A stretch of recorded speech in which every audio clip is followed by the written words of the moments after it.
ግዜ ብዘገርም ፍጥነት ይጎይ ኣሎ ንስኻ እውን ኣዝኻ ደኺምካ ኣለኻ ጉልበትካ ተወዲኡ እዩ ኮይኑ ግን ሕጂ እውን ቅድሚ ዓመት ኣብ ዝነበርካሉ ኩነታት ኢኻ ዘለኻ ስለምንታይ ምዃኑ ግን ኣይትፈልጥን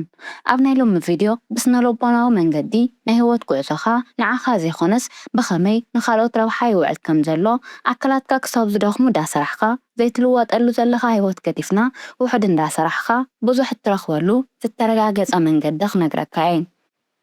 ነዚ ቻናል ሓደሽቲ እንተደኣ ኮይንኩም ሰብስክራይብ ብምግባር ስድራናትና ሁኑ ነዚ ቪድዮ ድማ ላይክ ብምግባር ጀምርዎ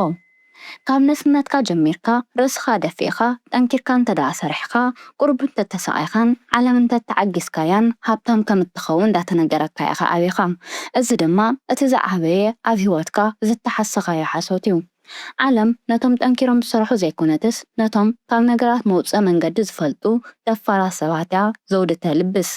ኣብ ታሪክ እንተደኣ ሪኢና እውን ነገስታት ጠንካራ ሰራሕተኛታት ኣይነበሩን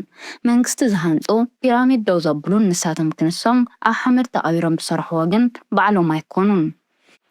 ናብ ናትና ግዜ ክነምፅኦ ከለና ድማ ሃፍታማት ህንፃ ክሃንፁ ግዝኣቶም ከስፍሑ ከፀዋብኡ ከለው ብናይ ካሊእ ረሃፅ እንደኸምን እዩ ኣብዚ ሕጂ ሰዓት ብናይ ገዛእ ርእስኻ ረሃፅ ንናይ ካሊእ ሰብ ክብሪ ሓወልቲ ተሃንፅ እንተደኣ ኣለኻ ኮይንካ ኣብዚ ጨዋታ እዚ ተጭበርቢርካ ኢኻ ዘለኻ ሕጂ ዝነግረካ ነገር ሰሚዕካ ግን ብቕልጡፍ ነዚ ነገር እዚ ከተስተኻኽሎ ይግባእ ሓይሊ ወይ ድማ ፓወር ዝምንጩ ብግጭት ወይ እውን ብብዙሕ ሓይሊ ዘይኮነስ ዓቕምኻ ብምዕባይ እዩ ክሳብ ሎሚ እንነብሮ ናብራ ኩሉ ቤት ማእሰርቲ ነይሩ ሎሚ ግን ነዚ ቤት ማእሰርቲ እዚ ክነፍርሶ ኢና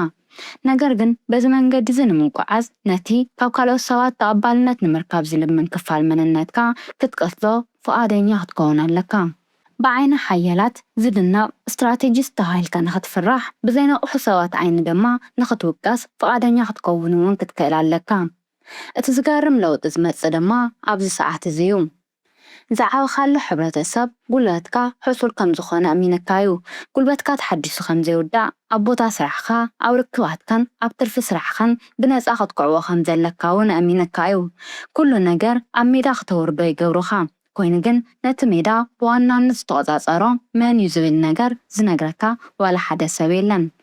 ኩሉ ዓቕምኻ ኣብቲ ሜዳ ምስ ወዳእኻ ናብ ገዛኻ ባዶ ኢድካ ኢኻ ትኸይድ ደኺምካ ንገዛእ ርእስኻ ዝኸውን ምንም ጉልበት ከይሃለወካ እውን ትተርፍ እዚ ድማ ኮነ ተባሂሉ እዩ ዝግበር ምክንያቱ ዝደኸመ ህዝቢ ኣይዕምፅን እዩ ናይ ወለድ መጠን ኣይሓትትን ሕግታት ኣይምርምርን ናይ ስልጣን ተዋረድ ርኢ እውን ስለምንታይ ኣነ ብታሕቲ ኮይነ ኢሉ እውን ንባዕሉ ይሓትትን ምክንያቱ መሰረታዊ ድሌታቱ ከማልእ ኣብ ናይ ዕለተ ስራሑ ስለዝተፀመደ እዩ ሓደ ሓያል ሰብ ድማ ኩሉ ግዜ ዝተዓቀበ ሓይሊ ክህልዎ ይግባእ ነገራት ክገብር ከሎ ድማ ብስትራቴጂን ብህድኣትን ክገብር ኣለዎ ስትራቴጂ ዝውለድ ድማ ኣብ ግዜ ፀጥታን ኣብ ፅሞናን እዩ ኣብ ጥንታዊ ዓለም ናይ ስራሕ ጉልበት ስልጣን ዘይብሎም ሰባት ግዴታ ክገብርዎ ዝግባእ ነገር እዩ ነይሩ ኣብ ናይ ሎሚ ግዜ ግን ነዚ ኣተሓሳስባ እዚ ንሰዕሮ ኣለና ሰባት ክንደየናይ ስራሕ ከም ዝፈትው ንምርኣይ ኣንጊሆም ምትስኡ ኢንፍሉዌንሰራት እውን ባዕሎም ክሳብ ዝሓሙ ሰሪሖም ሆስፒታል ዝኣተውሉ ፎቶ ይልጥፉ እዚ ግን ሕማም እዩ ናይ ዘመንና ሕማም ነቲ እንኩ ዘለካ ኣእምሮኻን ሓንጎልካን ብተራ ሽወዳ ብኸንቱ ምጥፋእ እዩ ብስራሕ ክሳብ እትደክም ምስራሕ ገንዘብ ምምፃእ ማለት ኣይኮነን ዋጋኻ ካብ ድኻም ክትፈልዮ ኣለካ ሃብታማት ኦቨርታይም ሰሪሑ ናይ ትርፊ ሰዓት ክፍሊት ዘይሓትት ሰራሕተኛኦም ይፈትዎ ኩሉ ሂቡ ምንም ዘይሓትት መሻርክቲ ድማ ይፈትው ተጠቒሞም ድማ ከም ርስሓት ይግሕፍዎ ነዚ ክትርድኦን ኣብ ርእስኻ ክተስፍሮን ትኽእል ኣለካ ብዛዕባ ስራሕ ደኺምካ ትመውት ገና ከይተቐበርካ ድማ ኣብ ስራሕኻ ካሊእ ሰብ ይትካእ ንስኻ ነቲ ሃብቱ ከብዝሕ ስርሑ ትሰርሐሉ ዘለኻ ሓላፊኻ ባሊ እንተደኣ ዘይብልካ ኮይኑ ስለምንታይ ኣብቲ ቦታ ትፀንሕ ንባዕልኻ ሕተቶ ዓለም ከቢድ ፅዕነት ከም እትስከም ክተርእያ ከለኻ ዝያዳ ከቢድ ፅዕነት ትውስኸልካ ናይቲ ናይ ስራሕ ብቕዓት ዘይብሉ ሓላፊኻ ናይቲ ሰነፍ ናይ ስራሕ ብፃይካን ናይ ስድራኻን ፅዕነት ድማ ትስከም ናይ ፅዕነት ኣድጊ እውን ትኸውን ሓደ ንጉስ ኢዱ ዘርስሐሉ ስራሕቲ ብካሊእ ሰብ እዩ ዘስርሖ እዚ ድማ ጭካነ ወይ ብድዐ ዘይኮነስ ስትራቴጂ ይበሃል ንስኻ እውን ልክዕ ከምቲ ንጉስ ስትራቴጂክ ክትከውን ትኽእል ኣለካ ሓደ ስራሕቲ ክትሰርሖም የብልካን ምክንያቱ እንተደኣ ተንኪኻዮም እንተደኣ ሰሪሕካዮም ናትካ ፅሑፍቲ ኮይኖም ስለዝተርፉ ክእለትካ ግዜኻን ጉልበትካን ልዕል ጽልዋት ዘለዎም ስራሕቲ ከም ስትራቴጂ ውሳነ ምሃብ ርክብ ምፍጣር ኣብ ዝበሉ ነገራት ኣውዕሎ ሓደ ስራሕ ርኢኻ እዚ ንዓይ ምጥነንን ዓቕመይ ካብዚ ንላዕሊ ምባል እውን ክትለምድ ኣለካ እዚ እትገብሮ ግን ካብ ንዕቐት ዝተበገሰ ዘይኮነስ ናይ ገዛእ ርእስኻ ዋጋ ካብ ምርዳእን ብባዕልኻ ካብ ምትእምማንን ዝመንጨዎ እዩ ግዜኻ ዜሮ ዋጋ እንተደኣ ኣውፂኻሉ ዓለም እውን ዜሮ ዋጋ እያ ትህቦ ንድኻም ፍቓደኛ ኣይትኹን ስልጣን ንዘይህቡ ጽልዋን ዘይፈጥሩ ፀገማት ኢድካ ምውፃእ ኣቋርፅ ሓድሽ ፅዕነት ክመፅእ ከሎ ነትሕቲኻ ዘለዉ ሰባት ኣሕሊፍካ ምሃብ ተለማመድ ከም ቡኻርያ ጎራሕ ኩን ቡኻርያ መስተውዓሊት ተዓጋሲት እውን እያ ዕቤት ንምርካብ ጠንኪርካ ካብ ምስራሕ ንላዕሊ ነቲ ዕቤት ዝወስኖ ሰብ ምስኡ ርክብ ምፍጣር ከም ዝኾነ ትፈልጥ እያ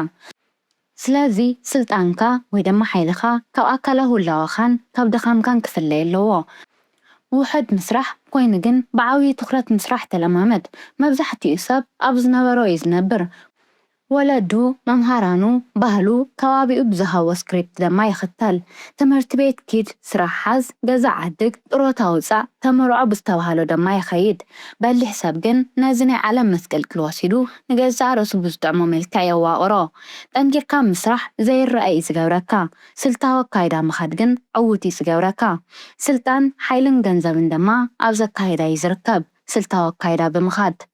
ቀሊል ህይወት ስልጣን ጉልበት ሓይሊ ሃፍቲ ኩሉ ከም ዝግበአካ እመን